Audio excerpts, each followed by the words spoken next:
Assalamualaikum warahmatullahi wabarakatuh. Alhamdulillahirabbil alamin wassalatu wassalamu ala asrofil anbiya'i wal mursalin wa ala alihi wa sahbihi ajmain amma ba'du. Jamaah Masjid Al-Muhajirin yang dirahmati Allah Subhanahu wa taala, pada kesempatan pertama dan yang utama, marilah kita panjatkan puji dan syukur kehadirat Allah Subhanahu wa taala yang telah memberikan kita nikmat iman, nikmat Islam, serta nikmat kesehatan, sehingga kita dapat berkumpul pada malam hari ini untuk melaksanakan sholat tarawih berjamaah.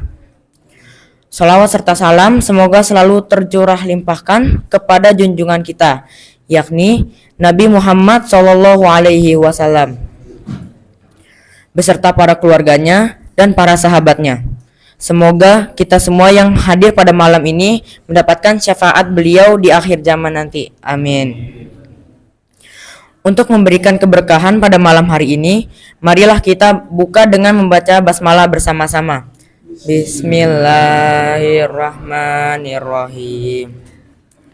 Pada malam yang penuh berkah ini, yang akan memberikan ceramah sekaligus imam sholat tarawih adalah Bapak Ustadz Muhammad Sofil Kamal MSOS. Alhamdulillah beliau sudah berada di tengah-tengah kita. Untuk itu kami persilahkan kepada beliau untuk memberikan ceramah sekaligus menjadi imam sholat tarawih. Demikian yang disampaikan. Terima kasih atas perhatiannya dan mohon maaf apabila ada kesalahan. Wassalamualaikum warahmatullahi wabarakatuh. Bismillahirrahmanirrahim. Assalamualaikum warahmatullahi wabarakatuh. Alhamdulillahi rabbil alamin.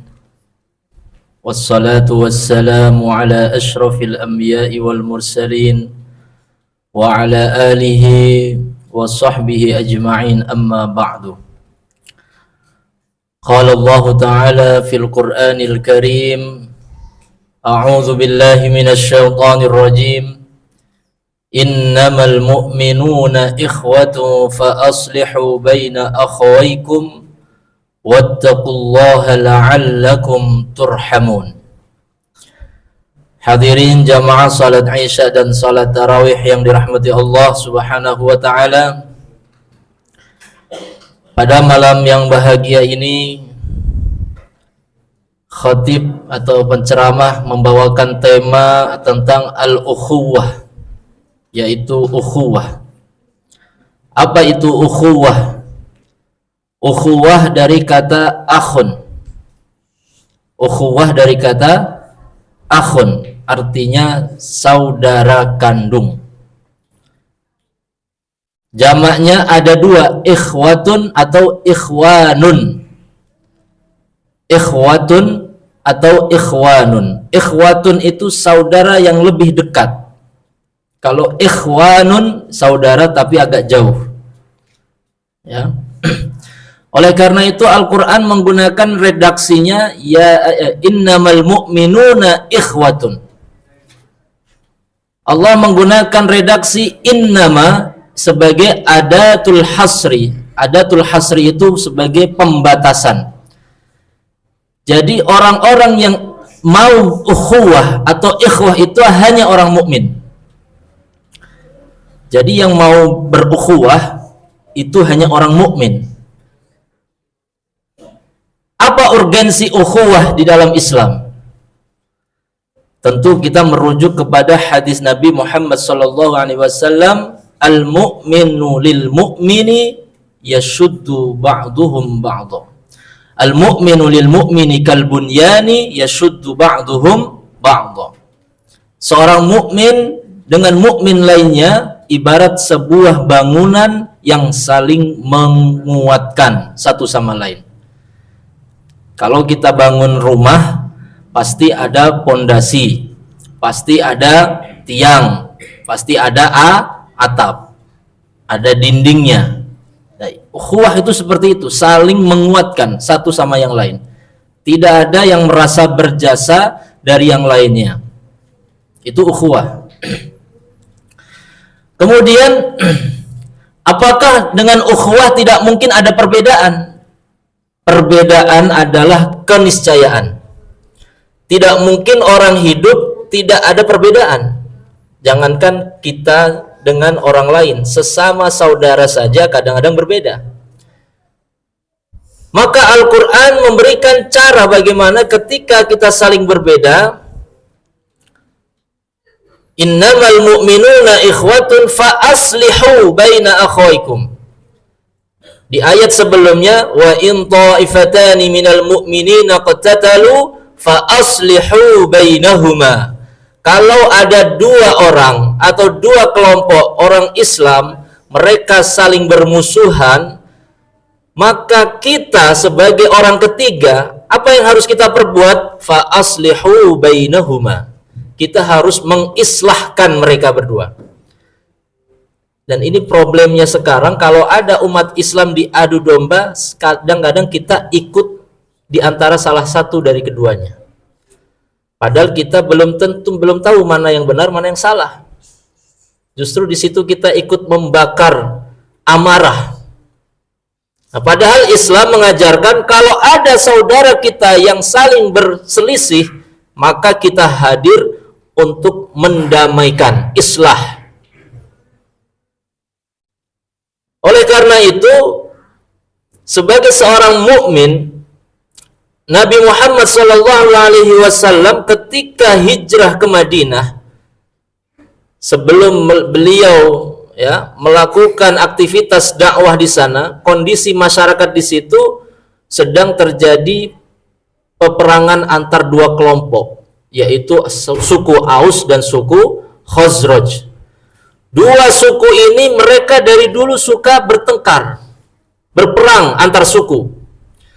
Maka Rasulullah melihat, kalau saya ingin membangun sebuah masyarakat, berdakwah di jalan Allah, tapi masyarakat internal di kalangan umat Islam mereka berantem, maka nggak akan beres.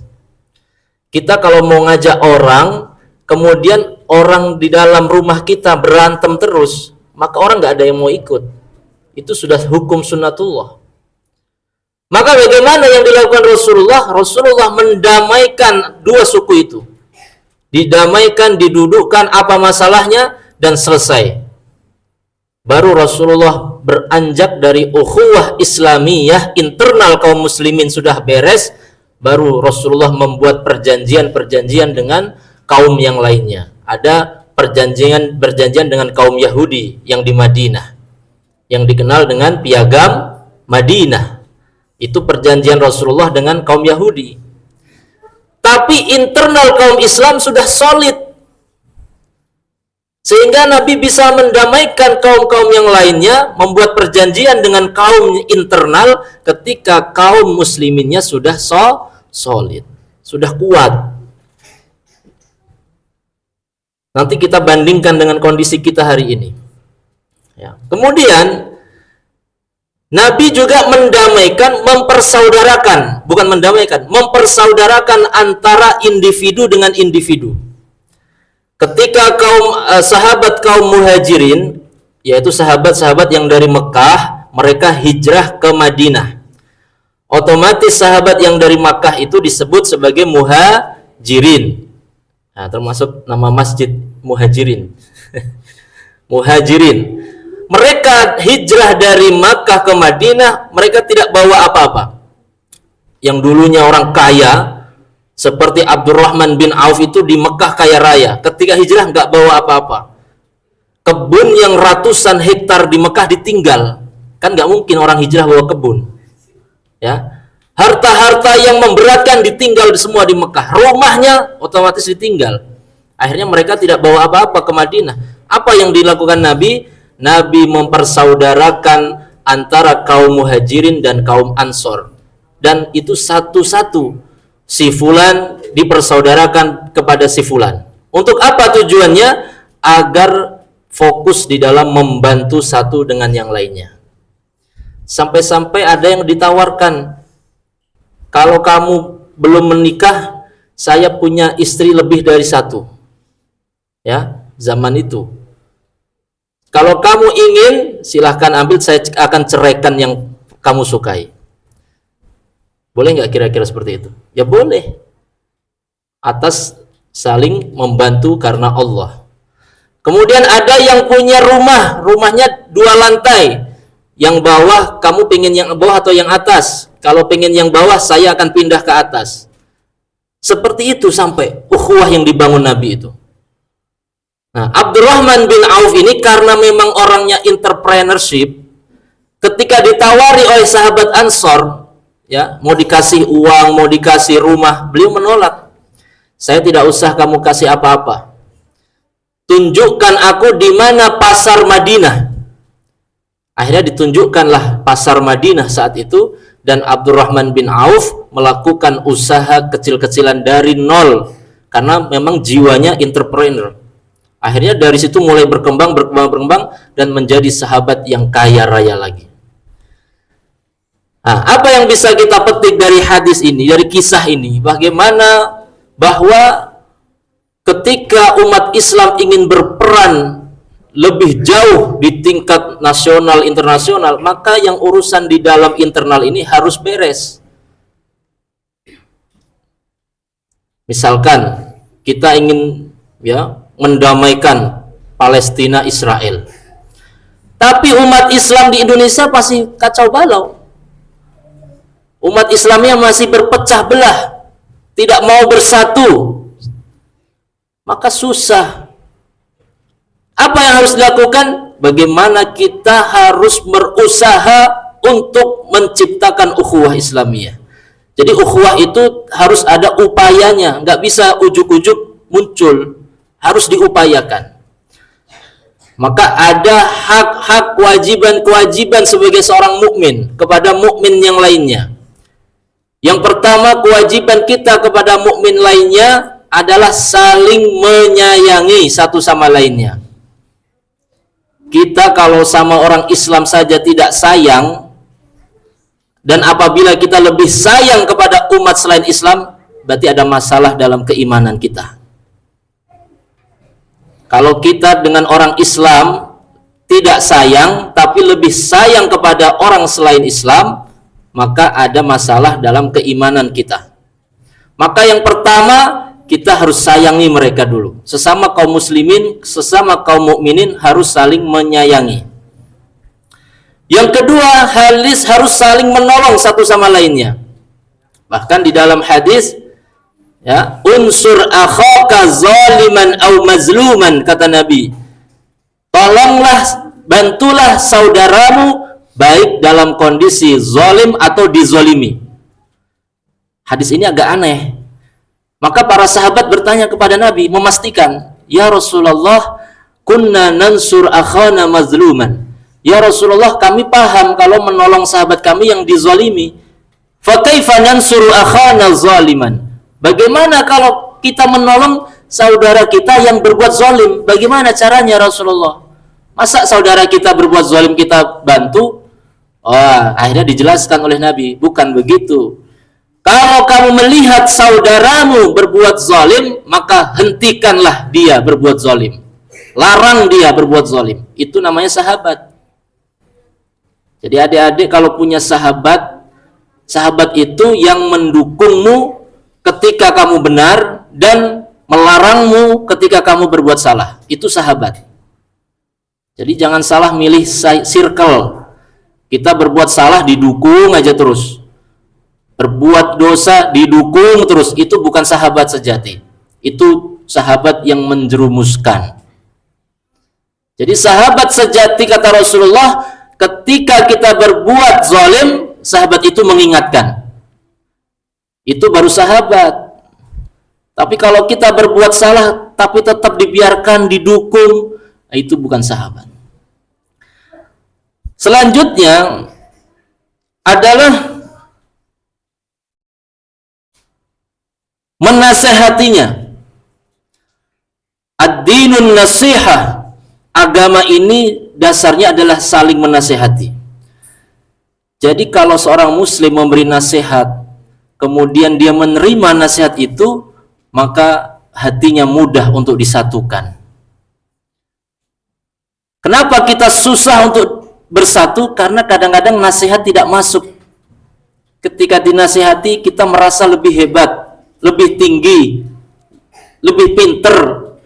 Nah, ini yang kadang-kadang hatinya tidak mau bersatu. Maka watawasau bil haqqi watawasau bis sabr. Saling memberi nasihat itu adalah bagian dari ciri orang-orang Islam, orang-orang mukmin. Dan yang terakhir adalah saling ta'awun. Ta'awun itu apa? Saling tolong menolong, saling memberi manfaat satu dengan yang lainnya. A'udzubillahi minasyaitonirrajim. Wa ta'awanu 'alal birri wat taqwa wa la ta'awanu 'alal itsmi wal 'udwan. Ayat ini maknanya luas. Tolong menolonglah kalian dalam semua aspek kebaikan, semua aspek. Jadi kadang-kadang menolong itu hanya diartikan menolong dari sisi finansial. Wah, kalau dikasih duit, ini baru kawan saya nih. Kalau nggak dikasih duit, ini bukan kawan. Nah, itu salah. Arti ayat ini adalah tolong menolong dari semua aspek yang baik. Sebagai contoh, saudara kita jualan, tapi ada orang lain yang jauh jualan, harganya sama-sama, tapi karena kita tidak mau gengsi, kita beli ke saudara, kita beli yang jauh, gengsi. Ya, nah ini namanya tidak mau wa ta'awanu, tidak mau ta'awun.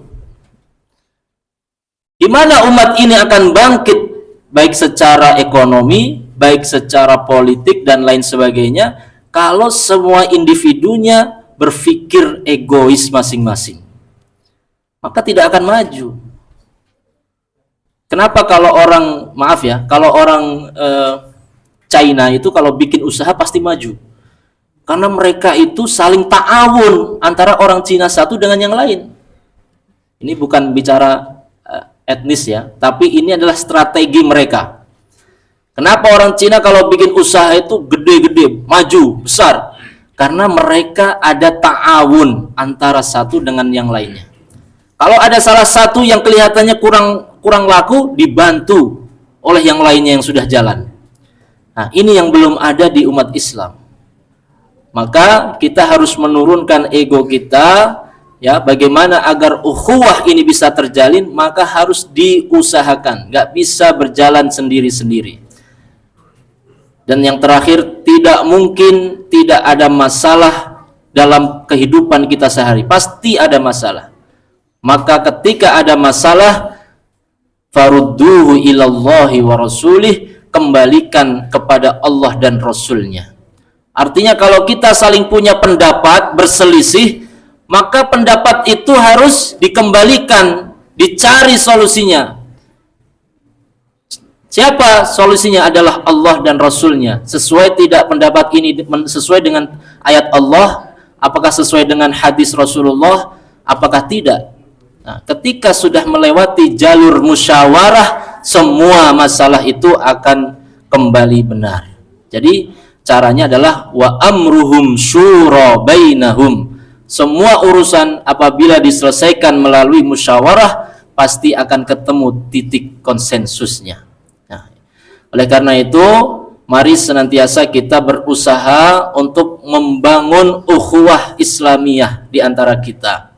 Ya, dari skup yang paling kecil, dari keluarga, kemudian lebih besar masyarakat, kemudian lebih besar lagi, sehingga terciptalah ukhuwah Islamiyah yang mana memberikan dampak terhadap ukhuwah imaniyah dan ukhuwah lainnya. Mudah-mudahan bermanfaat. Aqulu qouli hadza wa astaghfirullah li wa lakum. Kurang lebih mohon maaf. Assalamualaikum warahmatullahi wabarakatuh.